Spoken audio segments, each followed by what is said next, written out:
अध्याय 11 विराट रूप। श्लोक 1। अर्जुन ने कहा, आपने जिन अत्यंत गुह्य आध्यात्मिक विषयों का मुझे उपदेश दिया है उसे सुनकर अब मेरा मोह दूर हो गया है। श्लोक 2। हे कमल नयन, मैंने आपसे प्रत्येक जीव की उत्पत्ति तथा लय के विषय में विस्तार से सुना है और आपकी अक्षय महिमा का अनुभव किया है। श्लोक 3। हे पुरुषोत्तम, हे परमेश्वर, यद्यपि आपको मैं अपने समक्ष आपके द्वारा वर्णित आपके वास्तविक रूप में देख रहा हूँ, किंतु मैं यह देखने का इच्छुक हूँ कि आप इस दृश्य जगत में किस प्रकार प्रविष्ट हुए हैं।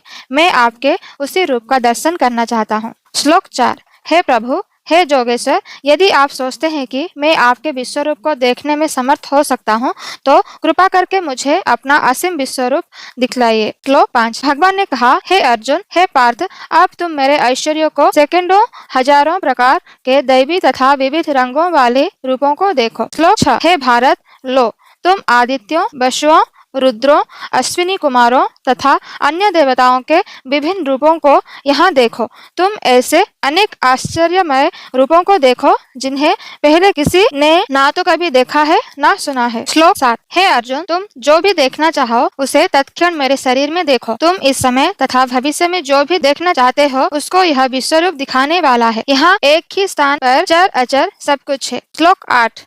किंतु तुम मुझे अपनी इन आँखों में नहीं देख सकते हो, अतः मैं तुम्हें दिव्य आँखें दे रहा हूँ। आप मेरे योग ऐश्वर्य को देखो। श्लोक 9। संजय ने कहा, हे राजा, इस प्रकार कहकर महायोगेश्वर भगवान ने अर्जुन को अपना विश्वरूप दिखलाया है। श्लोक 10 और 11।